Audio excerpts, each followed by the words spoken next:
parroquiales, como se suele decir. Al final de cada encuentro, como hacemos siempre, vamos a abrir el espacio para preguntas con ustedes que le quieran hacer a los chicos, lo que quieran saber de ellos, en base también a lo que vamos a hablar y dudas que tengan.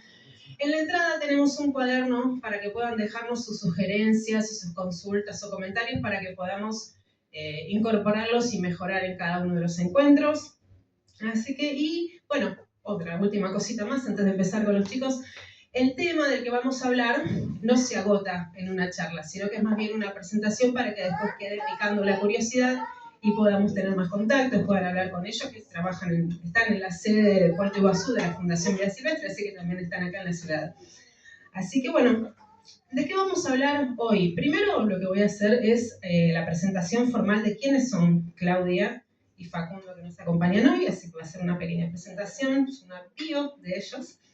Bueno, Claudia Micone es licenciada en Ciencias Ambientales por la Universidad de El Salvador y tiene un posgrado en Ciencias Aplicadas por la Universidad de Lincoln de Nueva Zelanda. Actualmente se desempeña como especialista en paisaje bosque atlántico en la sede de Iguazú de la Fundación Vida Silvestre, donde coordina el proyecto Restauración del Paisaje Forestal del Bosque Atlántico, del que hoy vamos a hablar bastante de eso. Su trabajo busca mejorar conectividad ecológica, fortalecer viveros de especies nativas y promover la participación de comunidades rurales en acciones de conservación. Tiene una amplia trayectoria en iniciativas vinculadas al manejo de áreas protegidas, educación ambiental y turismo responsable. Trabaja en estrecha relación con colegas de la Organización Mundial de la Conservación en temas de restauración de paisaje forestal. Es miembro del grupo impulsor de la Red Trinacional de Restauración del Bosque Atlántico, que agrupa instituciones también de acá nuestra región de fronteras, Argentina, Brasil y Paraguay, y es integrante también del equipo coordinador de la Red de Viveros de Nativas, Revina, del Nodo Misiones. Bueno, además de su extenso recorrido y experiencia técnica, Claudia es una firme gestora e impulsora del trabajo interinstitucional y del diálogo con comunidades locales, que es una herramienta clave para la conservación de la biodiversidad y el desarrollo sostenible, que es uno de los temas básicos también que vamos a hablar de lo que nos motiva la charla. Y Facundo Varela Barros es licenciado también en Ciencias Ambientales por la Universidad de Buenos Aires y se desempeña como agente de conservación y encargado de la Reserva de Vida Silvestre Uruguay, aquí en nuestra provincia, de la Fundación Vida Silvestre Argentina.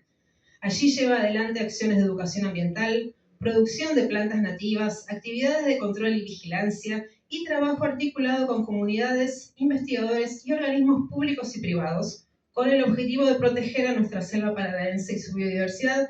También, Facu, nos vas a explayar todo. Tiene experiencia en ecoturismo, conservación, restauración ecológica y evaluación ambiental, tanto en Argentina como en Chile. Se ha desempeñado como guía naturalismo en la Patagonia Verde chilena, colaborador de ONGs ambientales y responsable ambiental de proyectos de infraestructura. Además, participó en iniciativas de voluntariado social y en investigaciones científicas sobre especies nativas. Bueno, ahora sí, pasada la formalidad. Oiga, la primera pregunta que les quiero hacer, que normalmente le hago siempre a todos, va a empezar cualquiera de los dos. ¿Por qué decidieron estudiar ciencias ambientales y por qué vinieron a Iguazú? No se peleen, chicos. Las damas primero. Bueno, antes que nada, gracias y gracias a todos y todas las que vinieron a escucharnos. Vos sabés que yo voy a decir algo y muchos de acá se van a enojar, pero yo empecé a estudiar biología y dije, no es esto lo que yo quiero. No, es como que me interesaba mucho la interfase hombres y mujeres en la naturaleza y es imprescindible el estudio obviamente de la biología, pero a mí me interesaba más el lío que hacíamos nosotros y qué podíamos hacer para mitigarlo o que sea menor ese lío. Y entonces cuando aparece esta carrera, que en esa época, hace mucho tiempo, no voy a decir el año, era nueva, recién salía y dijimos vamos a probar. Y bueno, ahí empecé y terminé y bueno, ahí estamos. Y en ese momento solo se daba en la universidad donde yo estudié y después por suerte ya hay muchas más ofertas, así que feliz con eso. ¿Y por qué me vine acá?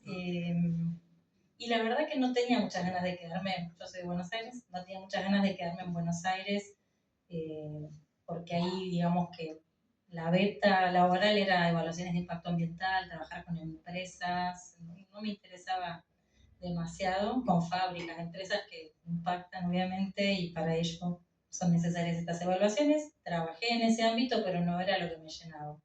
Y bueno, por cuestiones y proyectos también personales y familiares, vinimos a parar a Misiones y vinimos por un año y bueno, lo estiramos a 2, 3 y llegamos a 20.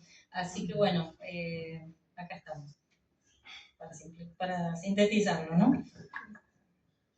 Buenas noches a todos, gracias por la invitación. Bueno, yo soy de Junín, provincia de Buenos Aires, vivo hace 5 años en Iguazú y la carrera, la verdad, yo me crié en el campo y siempre en mi vida me imaginé que iba a estar en un lugar con naturaleza. Entonces ya desde el vamos, estudiar algo relacionado a la biología, a todo lo que tenga que ver con ambiente también, y me topé con un plan de estudio fantástico, de la licenciatura en Ciencias Ambientales, donde tenía su estudio de suelo, de clima, de sociología, cambio global, y dije, bueno, me gusta un poco de todo, y como decimos los ambientólogos, sabemos un poquito de todo, pero no somos los especialistas en nada. Así que, bueno. Después un poco la misma historia que Clau. Yo también trabajé un tiempo en Buenos Aires y me aburría mucho lo que hacía, que eran también estudios de medio ambiente, pero siempre relacionado tal vez a infraestructura, como decía ahí, y yo quería estar en el campo, digamos, ¿no? En terreno, y había hecho un voluntariado en 2018 acá en Misiones y yo dije acá, yo voy a volver en algún momento, y bueno, después la vida me puso salió una convocatoria, un amigo me mandó y tenía todo lo que yo quería y dije, me voy. Así que hoy estoy acá por el trabajo y bueno, feliz. Sí. Bueno, sí, más o menos los mismos caminos siempre. Bueno, Facundo, directamente, ¿qué hace un agente de conservación? Bien, ahí vamos a...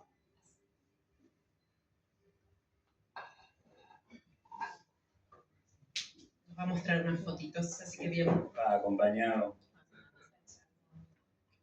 Bueno, primero, ¿qué es conservación, no? Es algo que a veces yo mismo me pongo a pensar y sobre todo un par de veces que tuve que dar algunos talleres en la escuela y no es tan fácil de definir a veces y yo les preguntaba a los chicos, ¿qué es conservación? Bueno, y me decían, cuidar las plantas y los animales. Sí, le digo, sí también, ¿no? Y yo le preguntaba, ¿ustedes hacen conserva en la chacra? A veces cuando sobra mucho de algo se hace conserva, ¿no? Y lo que hace la conserva es mantener las propiedades de algo, ¿no? Entonces, va un poco por ahí, de mantener las propiedades, en este caso, de un ecosistema, ¿sí? Entonces, lo lindo de esto es que como que hay que hacer un poco de todo. Un poco lo que veníamos diciendo con la carrera, hay que hacer un poco de todo. Y bueno, como agente también de cambio, ¿no?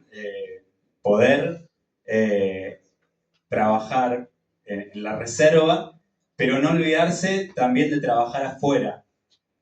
Si nosotros queremos que, yo trabajo en una reserva, ya vamos a hablar sobre eso, pero si nosotros queremos que esas 3.200 hectáreas que trabajamos junto a Karina, con Mario, otro agente de conservación, mi compañero, sean funcional al ecosistema, tenemos que también trabajar afuera. ¿Sí? Afuera, así cuando decís afuera, ¿a qué te referís? Fuera de los límites de la reserva. Sí. Bueno, después viene un poco de las actividades, ¿no? que hacemos dentro de la reserva y afuera. A ver.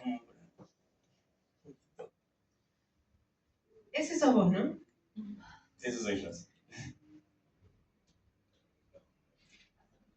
Sí, ahí que...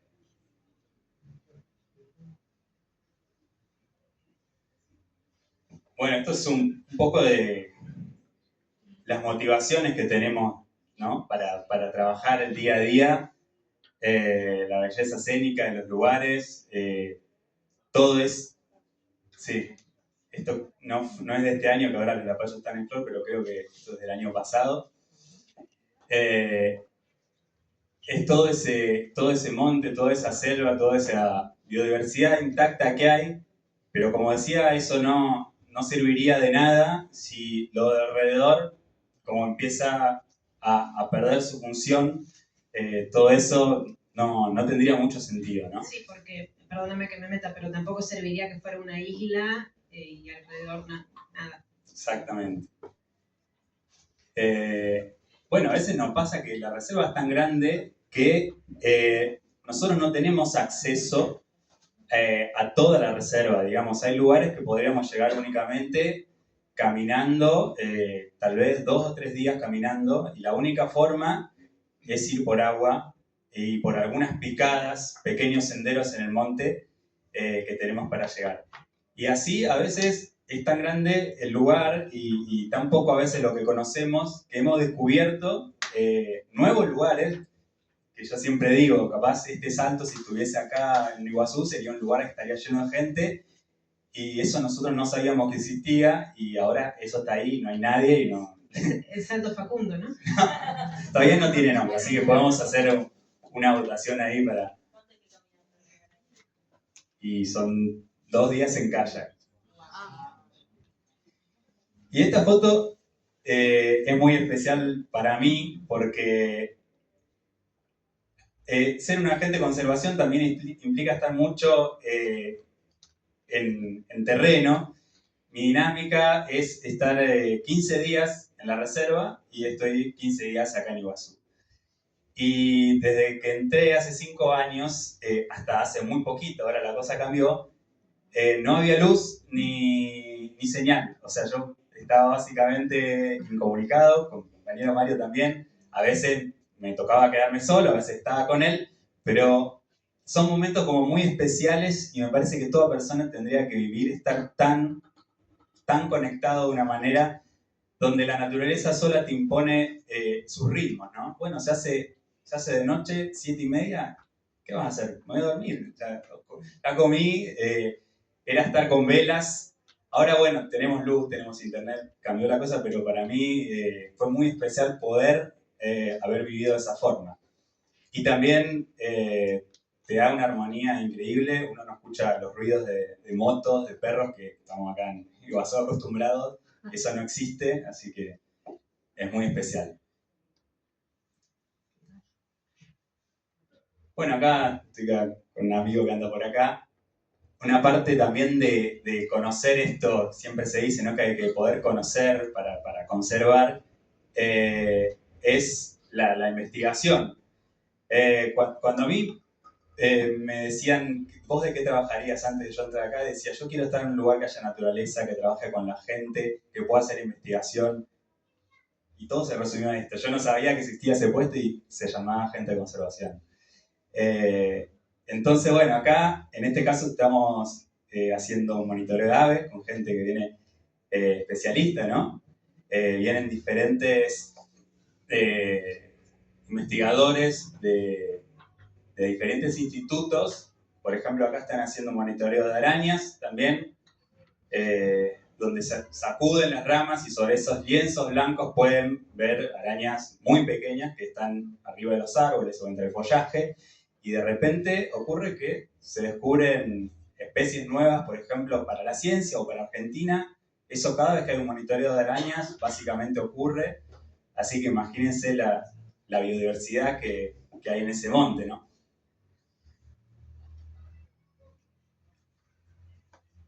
Y bueno, acá hay una parte también importante que se conecta bastante con la de Clau, que ya vamos a hablar, que es el trabajo en el vivero.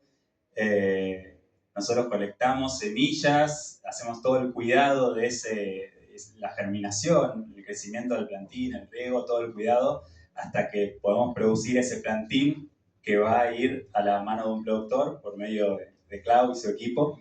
Así que ya les va a contar más, pero bueno, nosotros estamos en la parte de la producción de plantines. Hablamos de plantas nativas, ¿no? Por supuesto, sí. Y también hay un componente bastante importante de mantenimiento. En Misiones hacen 40 grados, hay mucha humedad, todo se deteriora, todo se pudre, todo crece mucho. Así que también lo lindo de esta actividad es que, no sé, puedo estar también como agente de conservación, no sé, haciendo un presupuesto o estando en la compu, teniendo reuniones, pero también salir al campo, agarrar la motosierra, meter mano. A veces es lindo, también cansa, pero bueno, de repente te desestresa un poco si uno está mucho tiempo ahí, salís un poco y actividad física para hacer hay un montón. Y por último, ahí vamos pasando igual. Esto después podemos hablar más al final, pero lo que les decía del trabajo con la comunidad, esto es increíble porque es una foto donde ellos están mirando un ave que ellos ven, son niños de una escuelita rural del paraje San Lorenzo, que queda a unos 20 kilómetros de la reserva, multigrado, y venimos trabajando con ellos hace varios años. Y ellos, el mismo camino que hacen para ir a la escuela desde su chacra, nosotros con otro enfoque, contándole, dándole, no sé, sensibilizando. Es impresionante cómo lo ven de otra forma. Y esto no fue para la foto, estaban todos viendo un ave que ellos tal vez ven, pero con todo lo que uno va contándole y conociéndonos, quedan fascinados, digamos. O sea, quieren ser guardaparques, te preguntan, quieren... Ahí son binoculares de cartulina que hicimos y, bueno, están muy entusiasmados, chicos. Así que... Y te quería preguntar, antes de empezar, preguntarle a Claudia, que vamos a hablar todos juntos después, ¿alguna característica de la fundación? Porque está acá en Bernardo de Irigoyen, pero también tiene características particulares para la fauna nativa, es parte del corredor, o sea, profundízame más en eso. Sí, claro. La Reserva de Vida Silvestre Uruguay, bueno, queda a unos 100 kilómetros de Iguazú, el departamento de Manuel Belgrano, cerca de la Ruta 19, zona de Lanuse, para quien se ubica, y protege el tramo medio del arroyo Uruguay, que es el arroyo que tiene la cuenca interna más grande de la provincia, donde, bueno, alberga especies que son íconos acá en Misiones, como el yaguareté, la yacutinga. Ellos son nuestros valores de conservación, y decimos valores de conservación porque si uno sabe que en la reserva hay un yaguareté, que hay una yacutinga, uno dice, este lugar está en equilibrio, este lugar tiene todas las cosas que tiene el elenco completo, decimos, de animales, de plantas que tiene que tener, bueno, para saber que uno está haciendo las cosas bien, digamos. El día que desaparezca, no sé, la yacutinga, vamos a prender todas las alertas, ¿no? Pero hoy en día tenemos esos animales y, bueno, repito, es un territorio grande, muy buen estado de conservación, con arroyo, incluso especies endémicas, digamos, especies de peces únicas en el mundo que viven ahí en el arroyo Uruguay. Buenísimo. Bueno, Clau, así como Facu nos contó qué hacer, contanos, en realidad, hay una iniciativa que cuando te presenté decía, ¿en qué consiste el proyecto que estás llevando adelante en San Pedro sobre restauración? Bueno, sí, justamente lo que estamos buscando es tratar de que no desaparezca la selva. Si bien Argentina, si vos ves la selva, bueno, la selva misionera regionalmente se le llama bosque atlántico, compartimos, como bien dijiste, con Brasil y Paraguay. Si vos ves un mapa, somos los que mejor conservamos los parches más grandes de selva. Sin embargo, lo que tenemos que evitar es que se transformen en islas, como mencionaban antes, ¿no? ¿De qué nos sirven las islas? Bueno, hay muchas especies que en islas no van a tender a desaparecer. Se habla de, acá saben mucho más que yo, ¿no? De poblaciones viables. Bueno, al fragmentarse demasiado el paisaje, esas poblaciones están en riesgo. Entonces, lo que estamos trabajando... ¿Están en riesgo porque no tienen más ese... De extinguirse, porque tienen requerimientos por ahí de espacios más amplios o se trasladan a grandes distancias, y entonces cuanto más chico es el espacio, más complicados están. Entonces, la Fundación tiene como 3 líneas estratégicas en misiones. Una es conservación de especies, otra es restauración y otra es conservación de justamente estos parches o promover la conservación. Y en realidad todas entre sí están relacionadas, porque nosotros queremos restaurar justamente para evitar que se aíslen. Los grandes parches son áreas protegidas. Por otro lado, conservación de especies, como dijo Facu, las especies paraguas, el predador tope, en este caso sería el yaguareté.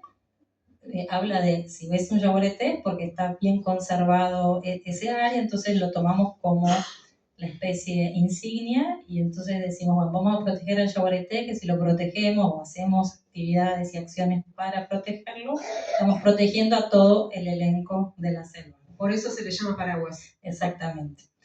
Entonces, bueno, acá trabajamos restaurando, pensando en el yaguareté y en conectar las áreas protegidas, ¿no? Y acá algo que también hace mucho la Fundación es tratar de usar la mejor información disponible, y trabajamos muy, muy de cerca con los investigadores que ya han pasado también por acá, por este espacio, como por ejemplo este mapa que se ve acá. Nosotros le decimos POSI, que es Paisaje Óptimo para la Conservación del Yaguareté, que fue realizada, como pueden ver ahí, por investigadores de CONICET, Ceiba, y que a su vez son del proyecto Yaguareté. Y lo que se ve en verde son estos grandes parches de selva, y lo que estamos mostrando en esos circulitos, bueno, perdón, este mapa, ellos con todas las capacidades y las genialidades que ellos manejan y toda su investigación, han armado este mapa que tiene como distintos colores, y los distintos colores tienen distintos significados. El verde, como dije, son las áreas núcleo donde se conserva todavía hábitat de yaguareté y yaguaretés, y no voy a hablar de todas, pero las zonas, yo las veo rosaditas, son zonas que nosotros le decimos corredores, ¿no? Si vemos la roja, para el que conoce, nosotros le llamamos corredor Uruguay-Fuester, porque conecta el Parque Uruguay con el Parque Fuester. Y ahí estuvimos trabajando mucho tiempo con muchos de los que están acá también escuchando, para recuperar o para evitar que se desconecten esos bloques, y realmente se ha hecho un trabajo entre muchas instituciones con muy buenos resultados. Y en algún momento este POSI, no sé si ven que dice 2020, esta es la segunda versión, o bueno, al menos de las que más manejamos nosotros. Se había hecho una en 2011, creo, y ahí fue que empezamos a trabajar en Andresito, en la zona Andresito, ese es el círculo rojo, y cuando se hizo una actualización con unas por ahí tecnologías distintas o más avanzadas, se llega a este mapa que es el POSI 2020. Y ahí vemos que hay como una prioridad de restauración en el círculo naranja, que es de alguna manera la que une uno de los grandes bloques de selva con el otro. Son como dos grandes, hablamos de centro y norte, y bueno, esa es la zona de San Pedro, que es donde estamos trabajando ahora. Y obviamente pensando siempre en desplazamiento de este gran y hermoso felino que es el yaguareté. Entonces, bueno, dijimos, bueno, agarramos todos los árboles, nos vamos y plantamos. Y de repente, cuando decimos San Pedro, vamos con todas. Vamos con todos, traigan. Y bueno, cuando vemos ese circulito naranja en una zona rosada, que el mapa y la ciencia dice acá hay que evitar que se desconecte, es área prioritaria a ser restaurada, llegamos ahí con todos los árboles en la espalda y decimos, pará, acá hay gente, no podemos hacer lo que nosotros querramos y nada más, ¿no? Entonces, del escritorio al terreno, está buenísimo saber cuál es la estrategia, pero también hay que decir, bueno, ¿cómo llevamos adelante esa estrategia, no?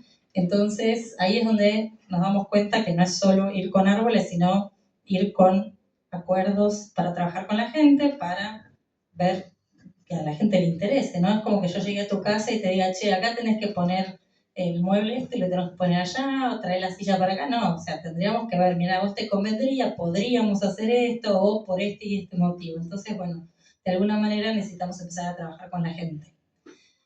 Pero además de eso, como dije antes, nos gusta entender el porqué, ¿no? Y esto de un poco del café científico que conecta un poco la ciencia con la gente.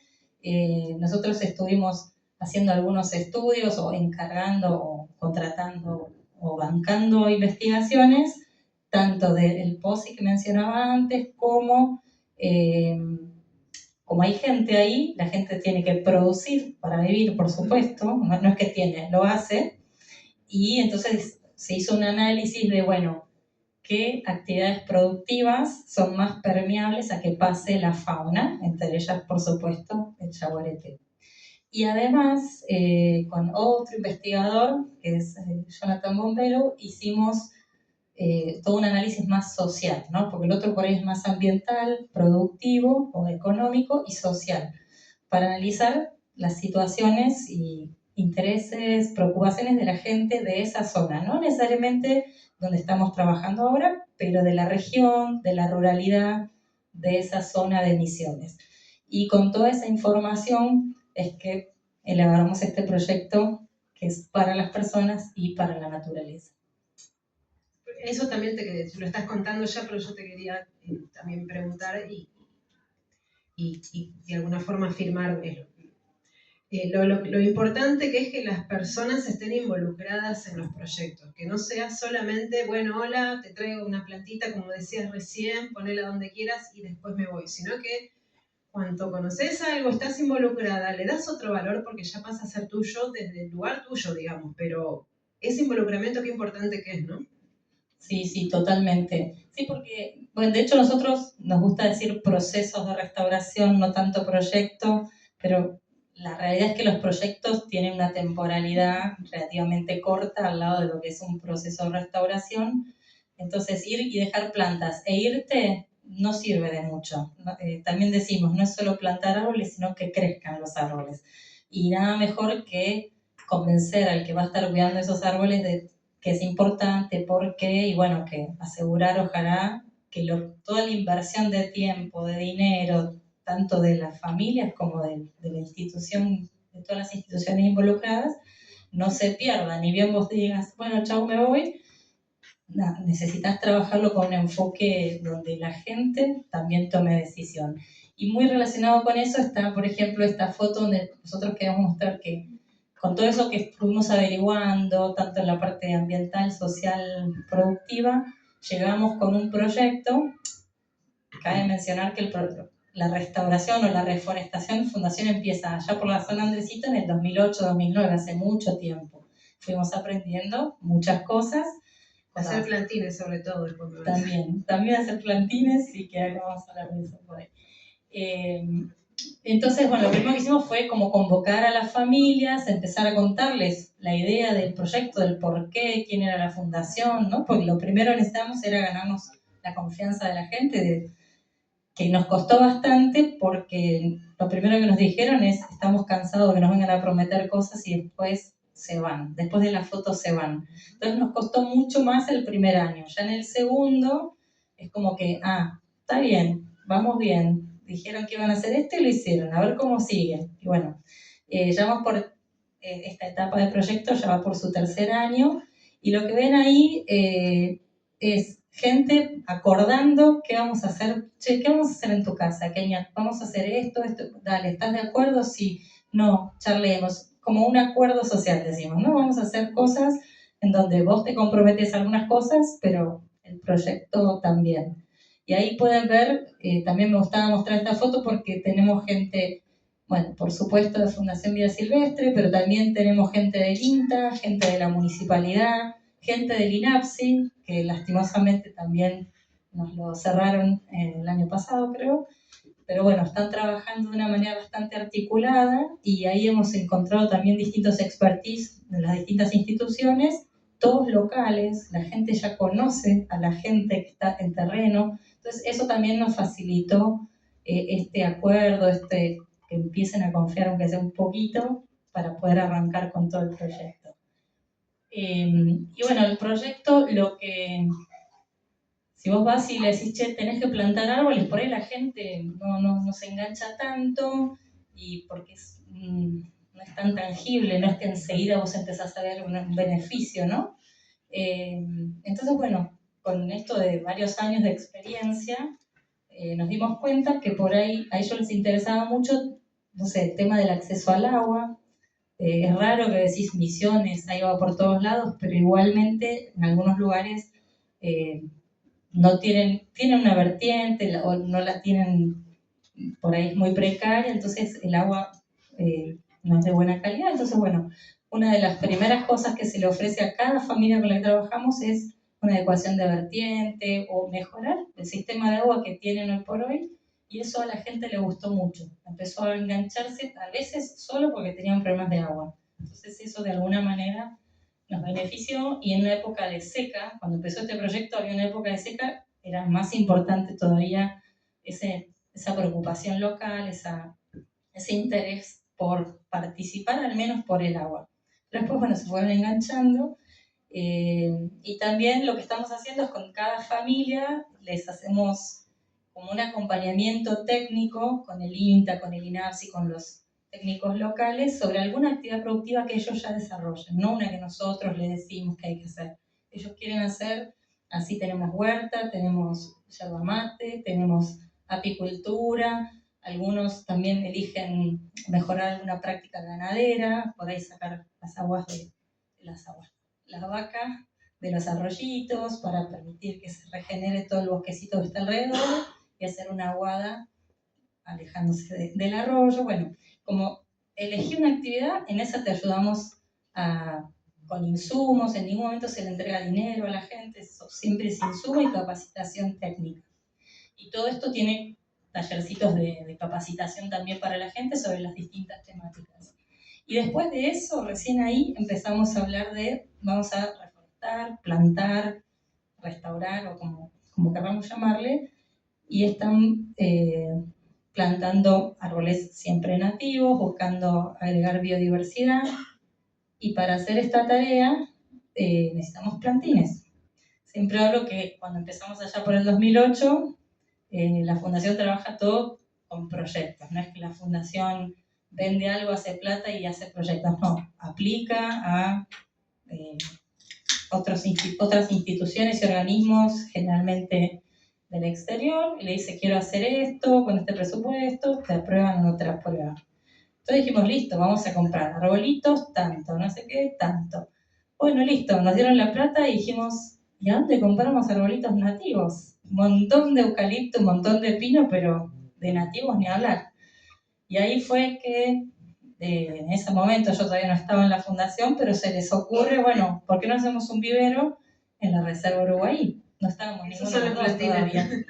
Y así empezó el vivero de plantas nativas, que se llama André Johnson, el vivero, en honor a un agente de conservación justamente, y ahí empezaron a hacer los plantines, entonces como que nos autocomprábamos los plantines de alguna manera, pero pues no existían. Eso fue hace mucho tiempo, ahora ya hay muchos más viveros, de hecho está la red de viveros de nativas que vos mencionabas, donde tratamos también de fomentar la producción de plantas nativas para este tipo de iniciativas de restauración, si se quiere. Y después algo que también hicimos nuevo, que al principio no lo hacíamos, en esta zona todas las familias tienen yerba, producen yerba. Entonces empezamos a promover sombrear o poner árboles nativos en los yerbales. La yerba también es nativa, pero hablo de... ¿Sombrear te referís a eso? Sí, perdón. Sí, se llama sistemas agroforestales, ¿no? Es una actividad productiva, pero también le agregás plantas nativas, otros árboles nativos, que le generan mayor biodiversidad, le pueden generar más control en la temperatura. Esa diversidad de cultivos ayuda justamente a que sea más productivo, a que sea mejor el paisaje. Sí, exactamente. Es más biodiverso, es más resiliente, o sea, tiene muchos beneficios y por eso estamos fomentando esos sistemas agroforestales. Entonces también necesitamos plantines para agregar en esos yerbales, y también todos los plantines es como que se los acercamos a la gente, entonces la gente sí tiene que poner su tiempo, su trabajo de hacer todas las plantaciones. y después cuidarlas, ¿no? Porque eso es lo que hablábamos antes, solo plantar no nos sirve de mucho. Eso te iba a preguntar ahora, el tema de plantar ahora, digamos, cómo toma la gente o lo recibe el hecho de si está más apropiada con que tiene que, el árbol obviamente sabemos que tarda en crecer, no eso, sino que lo tiene que cuidar, va a llevar un tiempo y que quizás va a llevar varios años, sean sus hijos quienes lo vean, y que esa es la importancia también de conservar el paisaje, como decía Facu. ¿Cuántos plantines más o menos manejan en la reserva? Y hoy en día estamos produciendo más o menos 20.000, un poquito menos, tal vez 15 por año, pero en años anteriores producimos cerca de 20.000, sí, de más o menos 30 especies de árboles nativos. Y esos son los que después, bueno, los van trasladando y llevando a los distintos...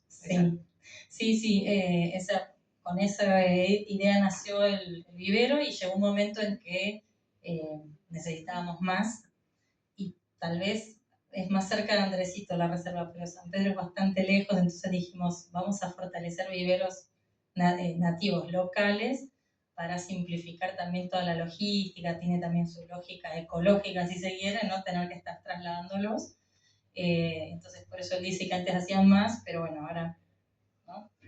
La estrategia es ir bajando y poder comprar en donde se va a hacer la restauración, comprar en viveros nativos locales. Ahí estamos trabajando con la EFA de San Pedro, que no tenían vivero y a partir de un apoyo y una interacción lo encontraron, lo vieron como una buena opción para sus alumnos, ¿no? Como un área didáctica nueva también. Así que es súper interesante. Eso da para otra charla completa es como decía, no se va a agotar nunca cada tema. Bueno, y como una imagen vale más que 1000 palabras, estas son las imágenes que a nosotros nos gustan, a los donantes más que nada les gusta ver cuando se logra un cambio, ¿no? Esta es la familia, no sé si es Marza. 2 años de diferencia nada más. Eso te iba a preguntar, 2 años, 2023, 2025. Bueno, la tecnología nueva, ¿no? Que nos permite ver estas cosas de una manera súper interesante. Tenía varias de estas, pero bueno, tampoco quiero aburrir, pero se van viendo los logros, esto la gente lo ve y también ve ese cambio, ¿no? Que se estaba queriendo generar.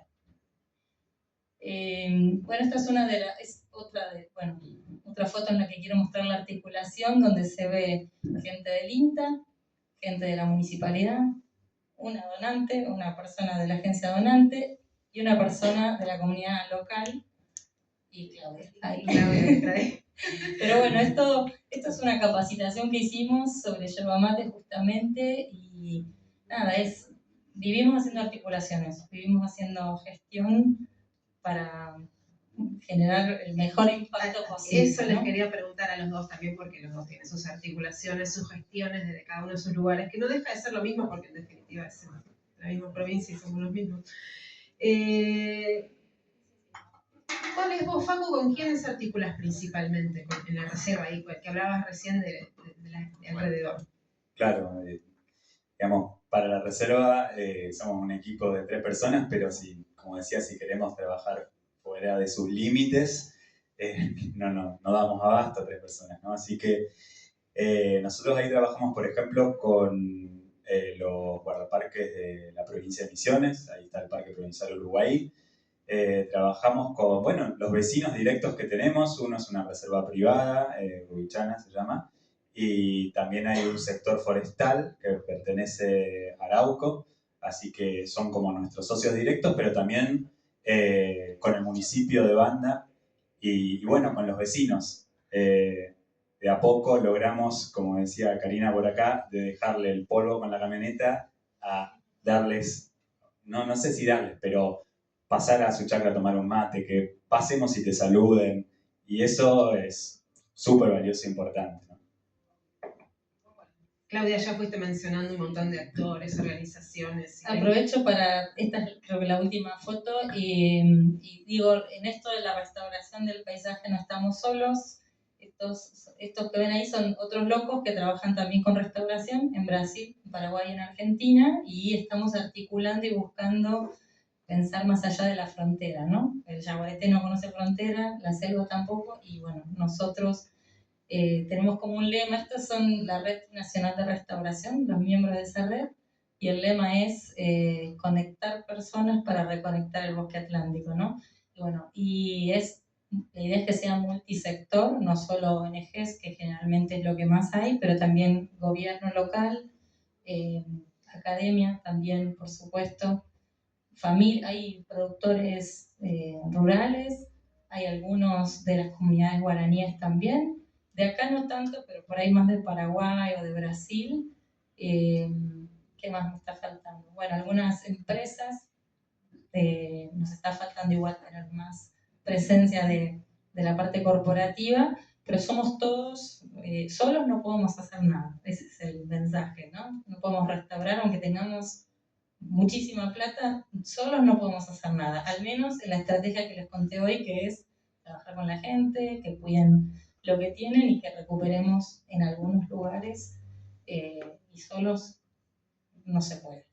No, aparte porque no es nada nuevo, pero sabemos que mañana nosotros no estamos, pero el paisaje, la idea es justamente también un poco la idea de la charla, lo importante que es que conservar el ambiente y también sé que los proyectos de ustedes tienen lo que se hace en general, un impacto que busca mitigar un poco el cambio climático también, ¿no?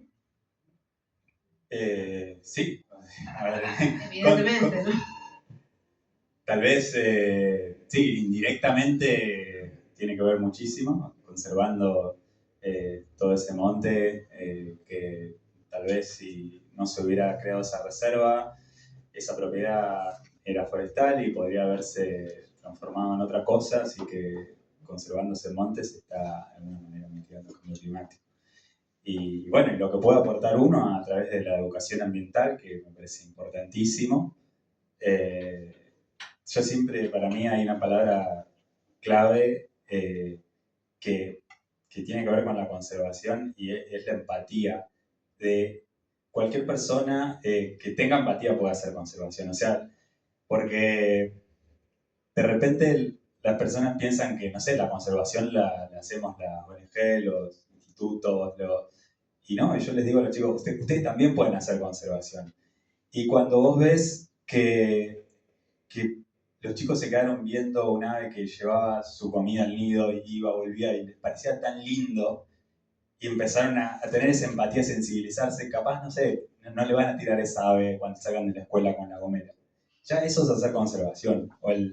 O vas y charlas con un productor y lo que hablaba mucho Claudio de la confianza. Uno cuando logra confianza es increíble cómo ves cambios y el pedazo de monte que tiene al fondo de su chacra decide conservarlo y no tumbarlo, eso es hacer conservación. Entonces, la hacemos entre todos, como decía.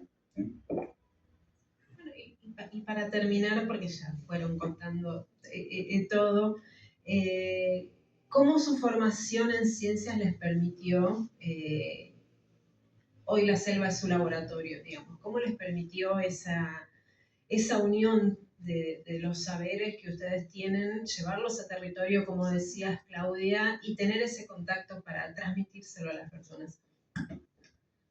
Qué pregunta difícil. Yo creo que uno, bueno, al menos como decía Facu, nuestra formación es bastante generalista, no es que somos especialistas en un tema, así como yo estoy trabajando acá, colegas míos están trabajando en remediación de suelos en estaciones de servicio en Buenos Aires o en cualquier otro lugar, muchos hacen educación ambiental, otros no siguieron con la carrera, como que te da una visión como bastante amplia y después vos te vas buscando tu lugar, qué es lo que te motiva, qué es lo que te mueve, un poco lo que nos pasó a nosotros, ¿no? No íbamos para un trabajo para el que estábamos formados, pero no era lo que queríamos y de repente fuimos buscándonos nuestro espacio, entonces nos dio como un abanico bastante amplio que dependía más de uno, de cómo llegar.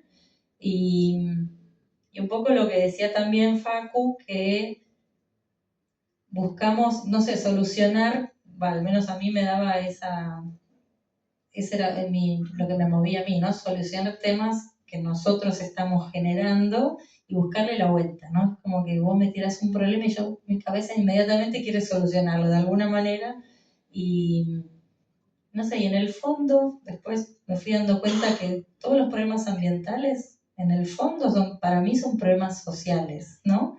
No sé si es el huevo y la gallina, pero es como que, no sé, tenemos que buscarle la vuelta y la gente no puede quedar fuera de la negociación o de lo que hay que hacer. Entonces la única manera de poder hacer es contando, explicando, ganando la confianza, buscando acuerdos para resolver el problema que sea, ¿no es cierto? Entonces me dio por eso, me dio esa visión más desde distintos ángulos y ir buscándole la vuelta. No es muy científico lo que te dije, pero bueno, por ahí es, es lo que me da la impresión a mí que eso me dio. Está perfecto, Facu. No, un poco lo que decía también Clau, de esta visión un poco holística, de entender, y no solo la parte de la ciencia, sino también todo el conjunto, ¿no? Con la sociedad, y de repente de poder llevar algo a las escuelas, de poder contar, bueno, ¿sabían por qué ocurre esto? Y viene por esto y por esto, y a veces son cosas que ellos ven y saben, pero cuando uno de repente les da el porqué, que tal vez uno porque lo estudió o algo, yo noto en muchos casos que lo entienden, les gusta o queda más. Eso es más o menos cómo se me ocurre cómo llevar la ciencia para allá. Y la última, y ya antes que empiecen ustedes con sus preguntas, ¿qué les apasiona de su trabajo? Así un cortito.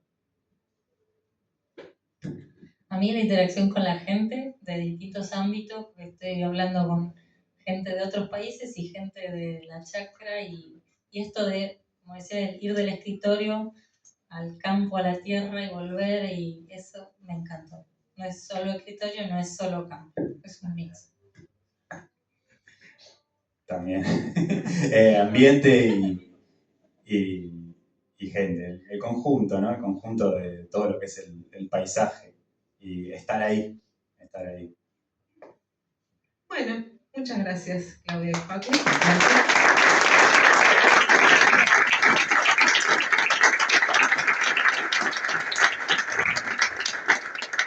Bueno, ahora sí vamos a abrir el espacio de preguntas para que ustedes puedan consultar con ellos. Como es habitual, les decía al inicio en todos nuestros encuentros, lo que buscamos también con los happy hour científicos es que sea un espacio de contacto entre ciencia, actividades y la ciudadanía en general, justamente para que acercarnos y estar. Así que bueno, ¿quién quiere hacer unas primeras preguntas?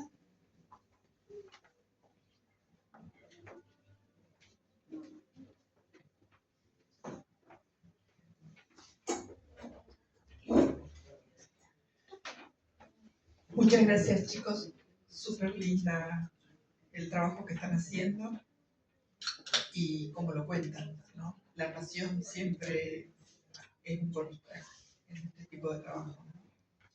Yo le quería preguntar si ustedes ya tienen una idea de qué manera va a impactar que se haya cerrado el INASE en la red Revina y en todo lo que implica el manejo de semillas nativas, ¿no? Y todo el pirateo que hay y todas esas cosas. Si ya tienen alguna sombrilla para cubrir un poco el impacto que va a generar esto, o si sabe quién va a regular esto, o si nadie más regula y listo, ya está. Nagoya no tiene más sentido porque total nosotros regalamos antes de cualquier cosa.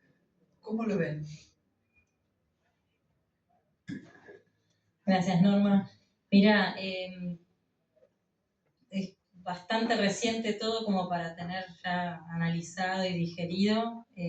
Ahí en el seno de Revina, no Misiones, se estuvo hablando de eso, de realmente un retroceso en todo lo que costó llegar hasta donde llegamos, que se han establecido, se ha acordado. De repente volver para atrás es como una pérdida de tiempo básicamente, pero no todavía no hay algo así pensado, o al menos yo no lo sé, en relación a la pregunta que me estás haciendo, lastimosamente, ¿no? Gracias. Nosotros estamos queriendo sacar una certificación y el INASE era Claro. el eje. Sí. Y ahorita nos quedamos sin eje, entonces estamos en el aire. Sí, de hecho la reserva es una de las reservas que tenía una certificación por INASE como área productora de semillas, que nos habilitaba entonces a poder comercializar y tener realmente un certificado de origen, y ahora esto ya no es así. Bueno, hagamos la cuota principal. Hola chicos, gracias. En la reforestación o restauración que están haciendo ahí en San Pedro, ¿tomaron algún grupo biológico indicador de cómo se va restaurando la selva en esos parches? ¿Los están siguiendo? ¿Hicieron algún muestreo previo y posteriores? Gracias, Guille. Sí, me olvidé de ese pequeño detalle. De hecho, una de las autoras está sentada a nomás pasitos tuyos. Pero sí, hicimos como una línea de base, nosotros le decimos línea base de biodiversidad, donde se analizaron la parte de vegetal, de flora, con Geno, Mariana, Elena y la parte de agua, Natalia Vespa.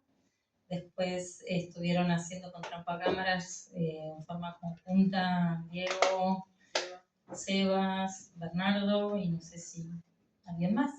La parte de mamíferos, tema de aves, con los grabadores de Soritas, Urano y no sé si alguien más, perdón, pero no me acuerdo todo. Solari, gracias. Y hasta ahí vamos. Nati ve también con plantas. Nati ve con plantas también. Hubiésemos querido hacer otros taxones, pero no dio el presupuesto en ese momento.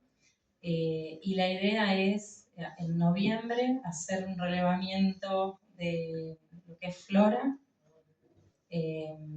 pero sí está pensado hacerse un antes y un después. Pero por ahí estamos viendo en qué momento, para cada taxón, por ahí se justifica hacerlo un periodo más amplio o más corto.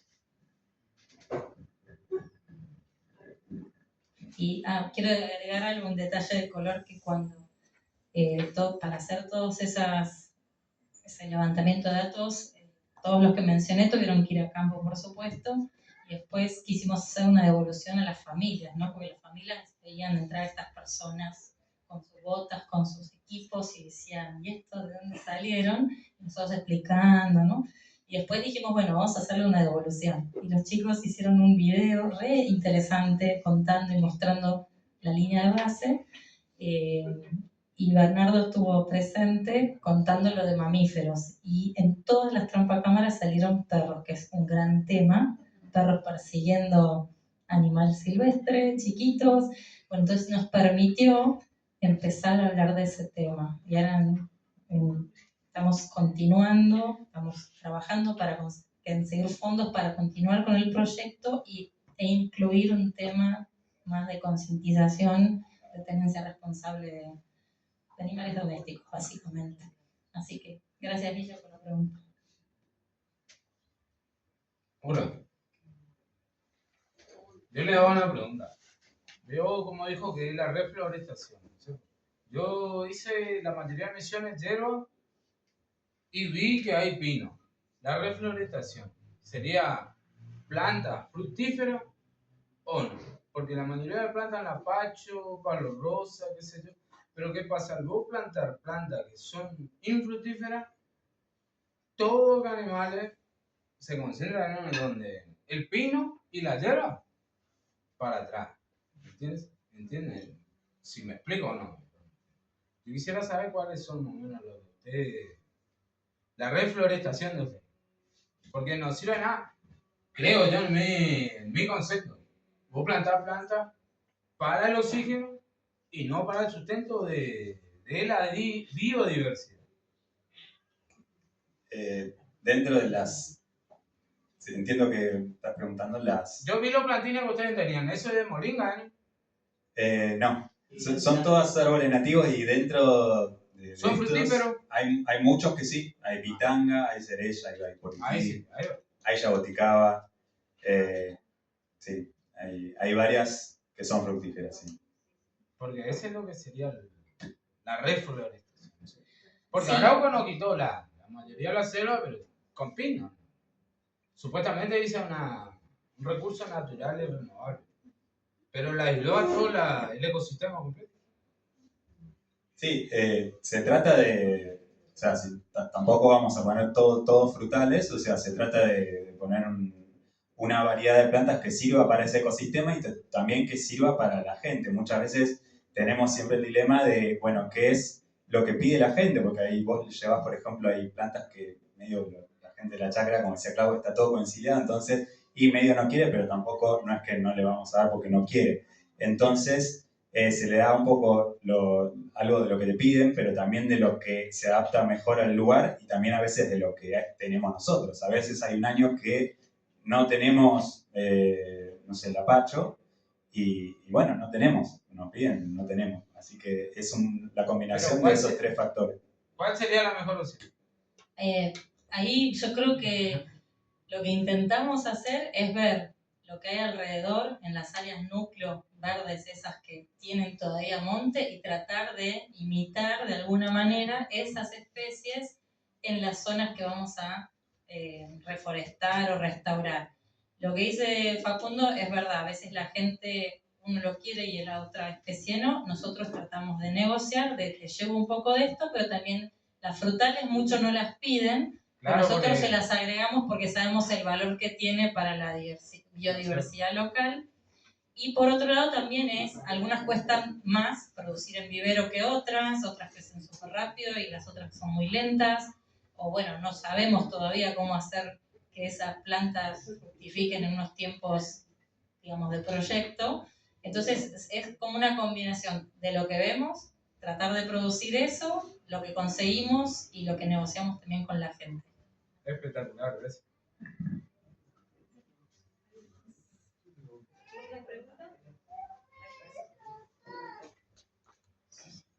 Si alguno puede dar un ejemplo de alguna cosa buena, positiva, que vean que esté pasando fuera en esto, ¿no? Este enorme desafío de perder la selva, empezar a restaurarla. Hay cosas que estén viendo que están pasando, que son positivas y pueden identificar alguna.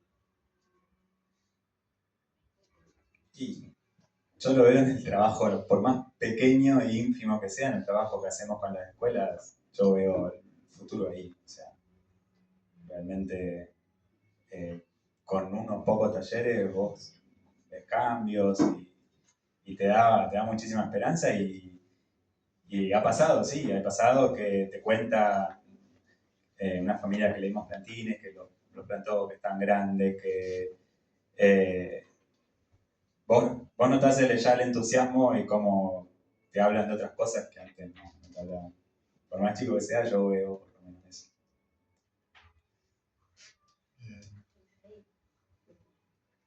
Sí, aprovecho que sé que es un tema que te interesa particularmente, Clau. ¿Cómo se involucran las mujeres en la chacra, ¿no? En este tipo de proyectos? ¿Cómo funciona eso? Mira, como comentábamos antes, hacemos esas reuniones donde les contamos a todas las personas y a las reuniones tratamos de que vaya la familia. Nosotros no hablamos de los productores, hablamos de familias de productores siempre. Y hacemos todo el esfuerzo para que vayan las mujeres y los hombres de las familias.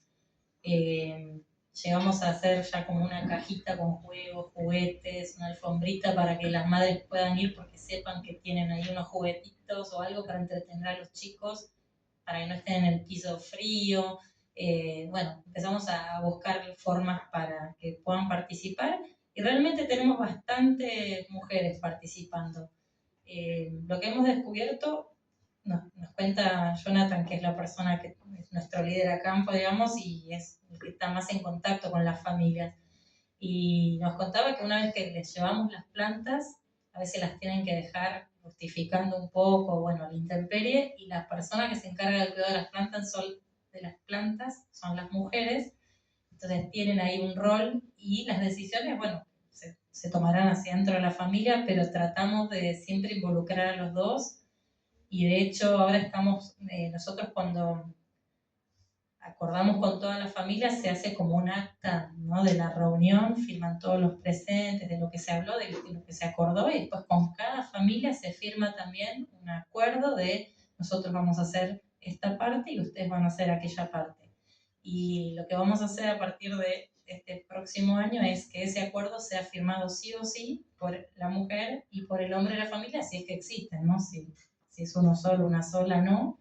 Pero como para también sí o sí demostrarles que nosotros no, es un tema muy delicado, ¿no? El de género hacia la ruralidad misionera, pero buscarle la vuelta para ir empoderando más, no sé si la equidad, pero sí al menos igualdad de oportunidades en el momento de tomar decisiones y, bueno, pedir una firma de los dos y no de una sola persona. Y después las capacitaciones también están destinadas a hombres y a mujeres y están yendo, hay varias mujeres, o sea, mucho más, de hecho lo contabilizamos, en los reportes ponemos, fueron tantas personas, tantos hombres, tantas mujeres, después vemos en qué tema había más mujeres que hombres, como ir teniendo un poco idea de para dónde hay más interés y eso.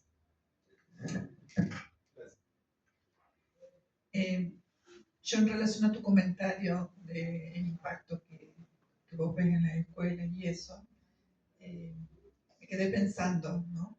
Nosotros trabajamos, después de muchos años que la Fundación trabajó en Andresito, y de alguna manera evaluamos el impacto de esas intervenciones. Y yo creo que es mucho más de lo que se imaginan, ¿no? Nosotros tenemos más mujeres involucradas que hombres, y ellas tenían ya todo un método de cómo reunirse, cómo ofrecerse, cómo hacer, que creo que es fruto de hace 15, 20 años atrás, las intervenciones cuando eran jovencitas y estaban ahí viendo.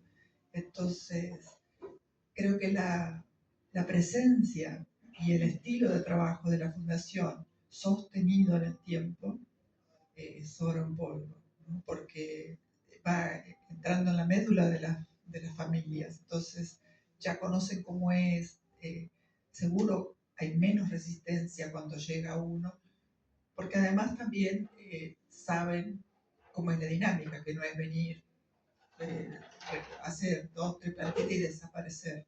Siempre hay otra vez algo que continúa. Entonces, la verdad que yo creo que muy bueno, está presente y sostenido en el tiempo, ¿no? Además, eso que se vinculen con las otras instituciones. Todo eso es una fuerza muy buena. Así que es mucho más de lo que ustedes se están imaginando, me parece. Gracias, Norma. ¿Quieres hacer una pregunta?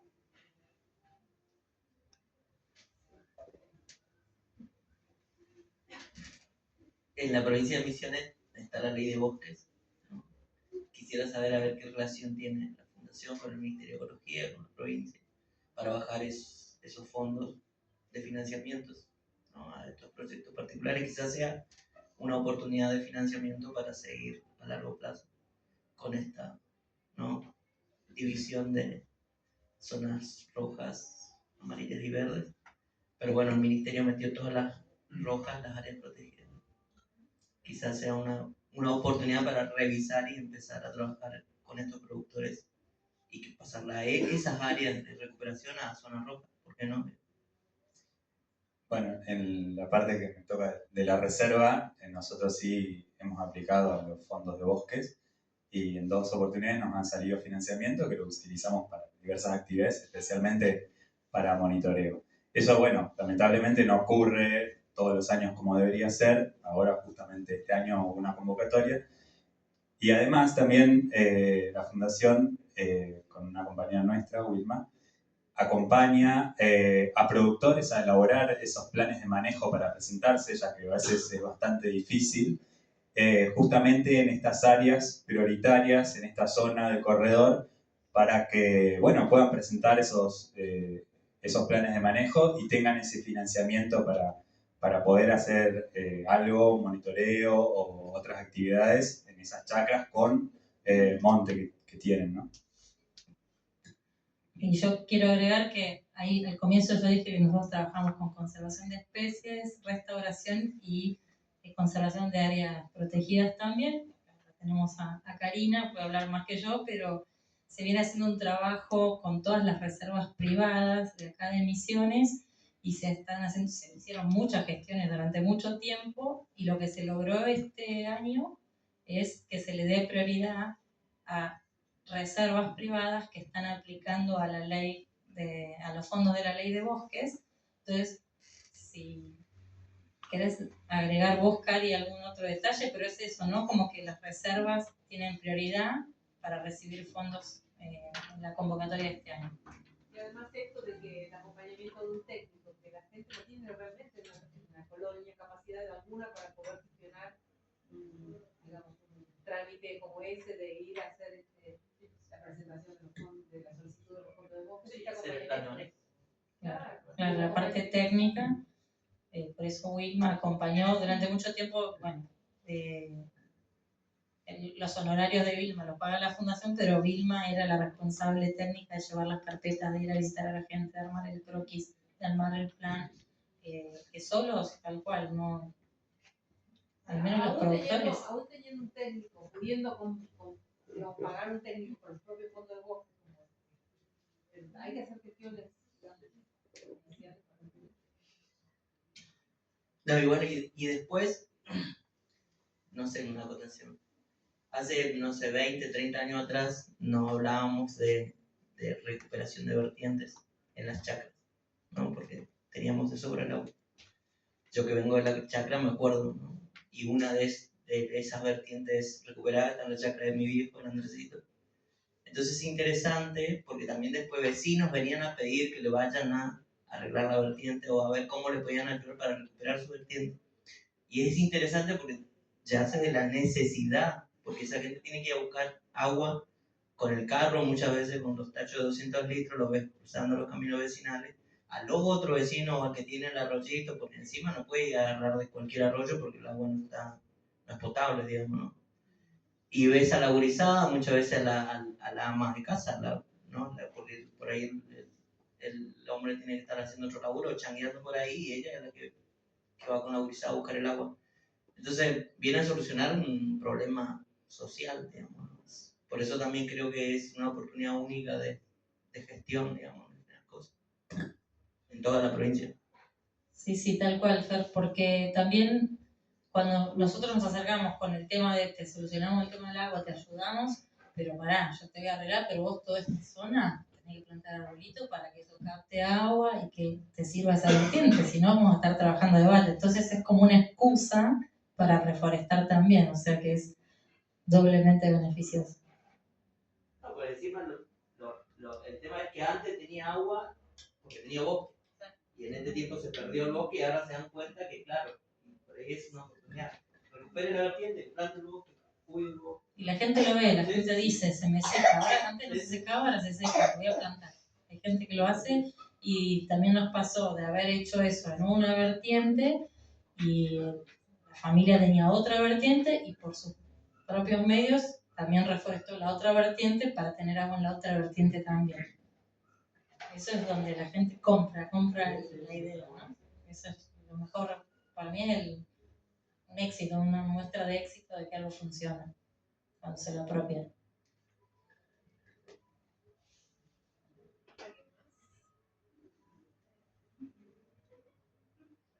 Una pregunta antes del último aplauso a los chicos. ¿Quiénes vinieron por primera vez?